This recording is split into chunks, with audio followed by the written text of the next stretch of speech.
दुनिया का सबसे मुश्किल काम जानते हैं क्या है?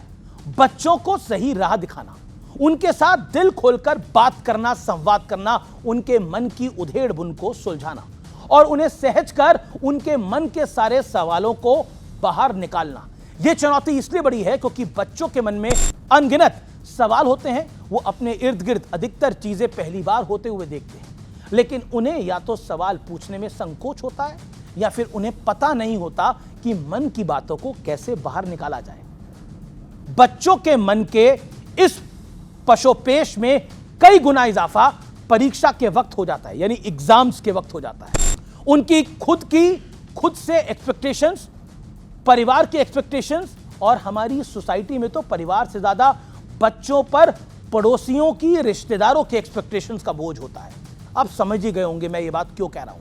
हर मुश्किल काम की तरह देश के प्रधानमंत्री नरेंद्र मोदी ने इस कठिन टास्क को, यानी बच्चों के मन को हल्का करने का जिम्मा भी अपने कंधों पे उठाया। और इतने बड़े मौके के लिए इट वॉज वेरी एक्साइटिंग। हम जस्ट रिफ्रेशमेंट ले रहे थे, अचानक वो आ गए।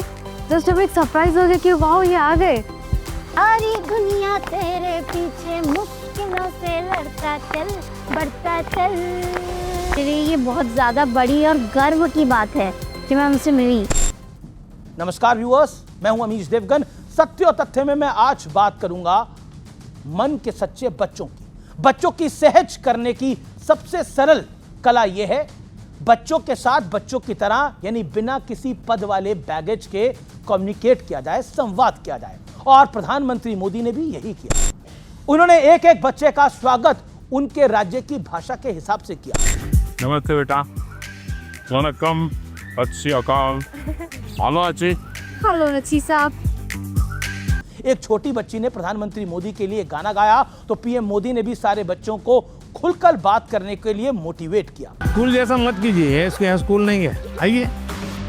मुझे बुलाया, मेरे कंध में हाथ रखा, मुझे लगा भाई ये सपना है कि या कुछ और है। चलिए आप शुरू करते हैं। 1 2 3। देखिए हमारे बच्चे कितने समझदार हैं, क्योंकि प्रधानमंत्री मोदी के साथ संवाद में जो पहला सवाल आया वो सवाल सिर्फ बच्चों के लिए नहीं बल्कि हम सबके लिए व्यूअर्स मायने रखता है। आप भी सुनिए। कि टीचर समय पढ़ाई का एक अलग पैटर्न सजेस्ट करते हैं, पेरेंट्स एक अलग तरह से बोलते हैं कि ये पैटर्न से पढ़ो, तो उस समय हम कंफ्यूज हो जाते हैं कि कौन सा पैटर्न सही है। आपने बड़ी चतुराई से टीचर के खिलाफ अपनी कंप्लेंट बता दी। हमारा लक्ष्य ऐसा होना चाहिए जो पहुंच में हो लेकिन पकड़ में ना हो। बच्चों के कोमल मन का एक बहुत बड़ा डर होता है एग्जाम्स का रिजल्ट। नंबर कम आए तो क्या होगा, पापा मम्मी क्या कहेंगे, रिश्तेदार क्या कहेंगे, कहीं मेरा फ्यूचर तो नहीं खराब हो जाएगा। लेकिन क्या मार्क्स वाकई जरूरी हैं या फिर स्किल असली एजुकेशन है? पीएम मोदी ने बच्चों के मन की इस पहेली को भी सुलझा दिया। स्किल ज़रूरी है, मार्क्स ज़्यादा ज़रूरी है, ऐसा ही सोच सोच के हमारे अंदर एक डर बैठ जाता है। तो आप बताइए कि स्किल ज़्यादा ज़रूरी है या फिर मार्क्स ज़्यादा ज़रूरी है? हर चीज में संतुलन होना चाहिए, बैलेंस होना चाहिए। एक तरफ झुकोगे तो गिरोगे कि नहीं गिरोगे? Yes sir. बिना अध्ययन किए, बिना ऑब्जर्वेशन किए, बिना ज्ञान प्राप्त किए कोई भी स्किल आ सकता है क्या? No sir. प्रधानमंत्री मोदी ने बड़े ही पते की बात बताई। ये बात आपको, मुझे, हम सबको याद रखनी चाहिए, ये सबके जीवन में काम आएगी। प्रधानमंत्री मोदी ने कहा जो बीत गया उसमें वक्त बर्बाद करने की बजाय आगे की अपॉर्चुनिटी पर ध्यान दे। और सही बात है, जो बीत गया वो सो बीत गया, आगे की सुध लेनी चाहिए।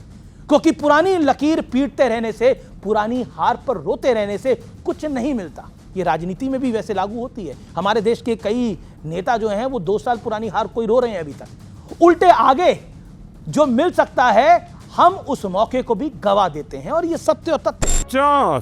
मुझे अभी एक नेता ने फोन किया था मेरे जन्मदिन पर, है 17 सितंबर को। तो उसने मुझे कहा कि आपके 75 हो गए। बोले अभी 25 बाकी है। मैंने कहा तो मैं जो बीता है उसको गिनता नहीं हूँ, जो बचा है उसको गिनता हूँ। और इसलिए जीवन में मैं आपको भी कहता हूँ, बीता है उसकी गिनती में समय बर्बाद मत कीजिए, जो बचा है उसको जीने के लिए सोचिए। परीक्षा पे चर्चा जैसा संवाद शायद पूरी दुनिया में एक इकलौता और सबसे यूनिक एक्सपेरिमेंट है। इस बातचीत में 360 डिग्री फ्लेवर्स हैं। पढ़ाई कैसे करें, क्या पढ़ें, कितना पढ़ें, इसके साथ पीएम मोदी ने बच्चों को मॉरल वैल्यूज और टाइम की इंपॉर्टेंस के बारे में भी भरपूर जानकारी दी। इतना ही नहीं, प्रधानमंत्री मोदी ने स्टूडेंट्स के जीवन के ऐसे एक्सपेक्ट को भी छुआ जो उनकी ग्रोथ के लिए सबसे आवश्यक है, सबसे जरूरी है। अब आप देखिए, कोई खिलाड़ी है, अगर मान लीजिए उसको बॉलिंग कर ली, तो क्या वो अपने कंधे के मसल से मजबूत करता रहेगा तो अच्छा बॉलर बनेगा क्या? उसको और क्या क्या करना पड़ेगा? एक्सरसाइज करनी पड़ेगी, योगा करना पड़ेगा, एक्सरसाइज करनी पड़ेगी, पूरे शरीर को मजबूत करना पड़ेगा, उसको मन को भी मजबूत करना पड़ेगा। Yes sir. उसको अपना खाने की पद्धति को भी उसके अनुकूल बनाना पड़ेगा। Yes sir. उसको नींद भी उस प्रकार से लेनी पड़ेगी। जैसे एक प्लेयर को अपने गोल को पाने के लिए खेल में मास्टरी पानी है तो भी उसको संपूर्ण शरीर की चिंता करनी पड़ती है। वैसे ही हम जिंदगी परीक्षा के लिए नहीं है, हमारे जीवन को बनाने के लिए शिक्षा एक माध्यम है। 140 करोड़ देशवासियों के प्रधानमंत्री, इतने काम, इतने व्यवस्था के बीच भी इसके बावजूद लगातार 9वें साल प्रधानमंत्री मोदी ने परीक्षा पे चर्चा वाला संवाद किया। और इस बार का परीक्षा पे चर्चा बिल्कुल अलग था। मौका मिले तो जरूर YouTube पे जाके आप देखिएगा, वाकई डिफरेंट है, आपका जीवन बदल जाएगा। और पूरे मन से करते हैं प्रधानमंत्री। उन्होंने जितना वक्त बच्चों को दिया उसमें वो मन से उनके बीच दिखाई दिए। और यही वजह है प्रधानमंत्री मोदी के साथ ये सारे बच्चे इतने कंफर्टेबल हो गए, जैसे कि कोई दोस्त, गाइड या मेंटर का सानिध्य में दिखाई देते हैं। प्रधानमंत्री मोदी भी भूल गए उस समय कि मैं प्रधानमंत्री हूं और मैं एक तरह से प्रधानमंत्री मोदी ग्लोबल लीडर हैं। और यही बात नरेंद्र मोदी को दूसरे नेताओं से अलग कर देती है। यही बात पीएम मोदी को एक ट्रू लीडर, एक ट्रू स्टेट्समैन बनाती है। ये बात मैं किस लिए कह रहा हूं, इसके लिए आपको YouTube पे परीक्षा पे चर्चा देखना पड़ेगा। आपने बीते 8 साल बहुत सारी परीक्षा पे चर्चा देखी होगी, लेकिन इस बार की परीक्षा पे चर्चा क्यों अलग है, कैसे अलग है, ये मैं बता नहीं सकता, शब्दों में पिरो नहीं सकता। थोड़ा तो मैंने प्रयास किया, लेकिन जब आप वीडियो को देखेंगे तो आपको रियलाइज होगा व्हाट प्राइम मिनिस्टर मेंट। सिर्फ बच्चों के लिए नहीं, आप सबके लिए भी व्यूअर्स, वो बड़ा जीवन के लिए एक अच्छा अनुभव आपको देगा। मेरा आपको नमस्कार। हमारा भारत भूमि है, ऋषियों का ये देश है। हमारा भारत भूमि है, ऋषियों का ये देश है। अनेकता में एकता, शांति का परिवेश है।